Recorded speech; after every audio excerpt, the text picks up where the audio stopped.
Yehovah Svaot Elohim, Kadosh, Kadosh, Kadosh. Please fill me and lead me, and cover me, and stir me, and speak through me with your Ruach HaKodesh, that I may speak your written words with boldness to those who listen. I ask all these things in Yeshua HaMashiach's name. Amen. We'll start with the Shema. Listen and obey. Children of Yehovah, pay careful attention and respond. Yehovah is our power and authority. Yehovah works in unity with himself, and you shall act upon your love to Yehovah with your power and authority, with your thoughts and mind, with your entire body, and with all the muchness that you have. Yod, Hey, Vav, Hey. Hand, behold, nail, behold. 1 Kings chapter 18. A long time passed. Then, in the 3rd year, the word of Yehovah came to Eliyahu.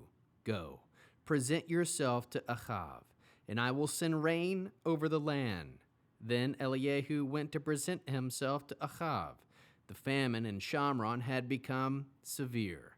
Achav called Obadiah, who was in charge of the palace. Now Obadiah greatly revered Yehovah. For example, when Isabel was murdering Yehovah's prophets, Obadiah took 100 prophets, hid them in 2 caves, 50 in each cave, and supplied them with food and water. Achav said to Obadiah, go throughout the land and check all the springs and valleys. Maybe we can find grass somewhere, so that we can keep the horses and mules alive and not lose all the animals. So they divided between them the territory to be visited.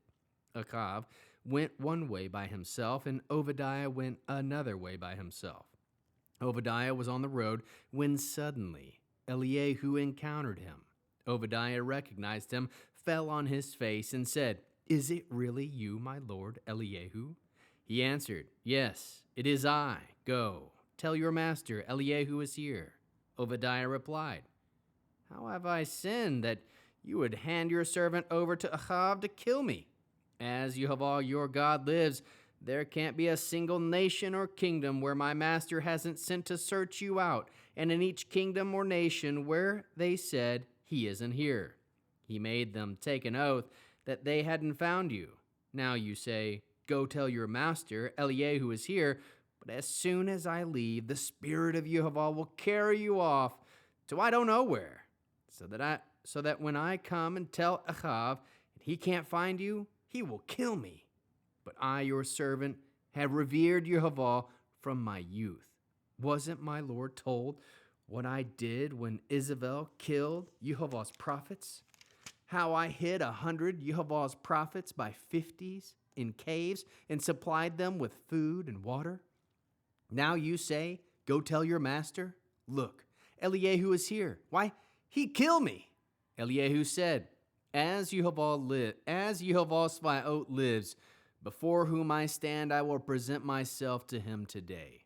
So Obadiah went, found Achav, and told him, and Achav went to meet Eliyahu. When Achav saw Eliyahu, Achav said to him, is it really you, you troubler of Israel? He answered, I haven't troubled Israel, you have, you and your father's house, by abandoning Yehovah's mitzvot and following the Baalim. Now order all Israel to assemble before me on Mount Carmel, along with the 450 prophets of Baal and the 400 prophets of Asher who eat at Isabel's table. Achav sent word to all the people of Israel and assembled the prophets together on Mount Carmel. Eliyahu stepped forward before all the people and said, how long are you going to jump back and forth between 2 positions? If Yehovah is God, follow him. But if he is Baal, follow him. The people answer him not a word. Then Eliyahu said to the people, I alone am the only prophet Yehovah who is left, while Baal's prophets number 450. Let them give us 2 young bulls, and they can choose between the bull they want for themselves. Then let them cut it in pieces and lay it on the wood, but put no fire under it. I will prepare the other bull, lay it on the wood, and put no fire under it. Then you call on the name of your God, and I will call on the name of Yehovah, and the God who answers with fire, let him be God." All the people answered, "Good idea, agreed." Then Eliyahu said to the prophets of Baal, "Choose one bull for yourself and prepare it first, because there are many of you. Then call on the name of your God, but put no fire under it." They took the bull that was given to them, prepared it, and called on the name of Baal from morning till noon. "Baal, answer us!" But no voice was heard. No one answered. As they jumped around on the altar they had made. Around noon, Eliyahu began ridiculing them. "Shout louder! After all, he's God, isn't he? Maybe he's daydreaming, or he's on the potty, or he's away on a trip. Maybe he's asleep, and you have to wake him up." So they shouted louder and slashed themselves with swords and knives, as their custom was, until blood gushed out all over them. But now it was afternoon, and they went on ranting and raving until it was time for evening offering. But no voice came. No one answered. No one paid any attention. Then Eliyahu said to all the people, "Come here to me." All the people came up to him. As he set out preparing the altar of Yehovah that had been broken down, Eliyahu took 12 stones in keeping with the number of the tribes of the sons of Yaakov, to whom the word of Yehovah had come, saying, "Your name is to be Israel." With the stones he built an altar in the name of Yehovah. Then he dug a trench around the altar large enough for half a bushel of grain. He arranged the wood, cut up the bull, and laid it on the wood. Then he said, "Fill 4 pots with water, and pour it on the burnt offering and on the wood." They did it. "Do it again," he said. And they did it again. "Do it a third time," he said. They did it a third time.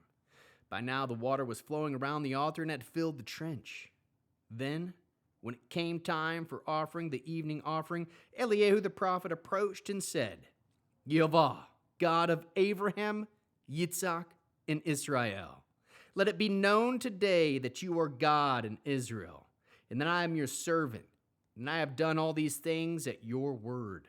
Hear me, Yehovah.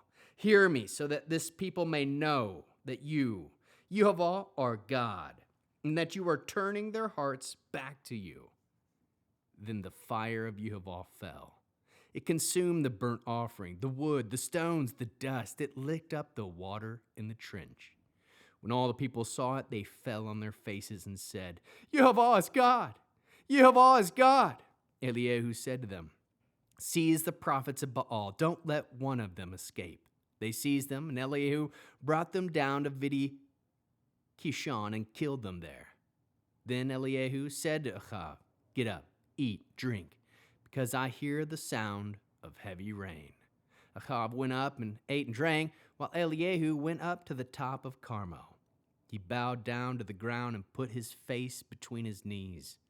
Now he said to his servant, "Go up and look out toward the sea." He went up, looked, and said, "There's nothing there." 7 times he said, "Go again." The 7th time the servant said, "Now there's a cloud coming up out of the sea, no bigger than a man's hand." Eliyahu said, "Go up and say to Achav, prepare your chariot and get down from the mountain before the rain stops you." A little later, the sky grew black with clouds and wind, and heavy rain began falling. As Achav, riding on his chariot, made for Yisrael, the name of Yehovah was on Eliyahu. He tucked up his clothing and ran ahead of Achav to the entrance of Yisrael. How can we learn to love our Creator after reading this awesome 18th chapter of 1 Kings? We can aim to listen to the word of Yehovah, act on the words of Yehovah, fear Yehovah and nothing else, protect the children of Yehovah, aim to always feel a deep respect for Yehovah, aim to serve Yehovah Svaot wholeheartedly, aim to follow the mitzvot of Yehovah wholeheartedly, aim to point all to Yehovah, aim to follow Yehovah wholeheartedly. Call on the name of Yehovah. Make your life be a living offering to Yehovah, pointing to Yehovah always. Ask Yehovah to show up in your life in a way that gives no other reason except that Yehovah Svaot is Elohim. Proclaim Yehovah the Elohim of Abraham, Yitzhak, and Israel is Elohim, and that there is no other Elohim like Yehovah. Trust that Yehovah hears you. Pray that hearts will turn back to Yehovah. Proclaim Yehovah is Elohim. Trust that where there is obedience to the word of Yehovah, he shows up. Pray, bow down to the ground, and put your face between your knees, trusting that Yehovah hears and responds to your prayers. Ask for the hand of Yehovah to be on your life. How can we love others as Yeshua loves us? We can point others to follow Yehovah wholeheartedly. Bear one another's burdens. We can pray for others to turn their hearts to Yehovah, trusting and obeying the word of Yehovah wholeheartedly. Produce spiritual fruit, love, joy, peace, patience, kindness, goodness, faithfulness, humility, self-control. We'll end with the Aaronic blessing using the name. Yehovah will kneel before you presenting gifts, and he will guard you with a hedge of protection. Yehovah will illuminate the wholeness of his being towards you, bringing order, and he will provide you with love, sustenance, and friendship. Yehovah will lift up the wholeness of his being and look upon you and set in place all you need to be whole and complete.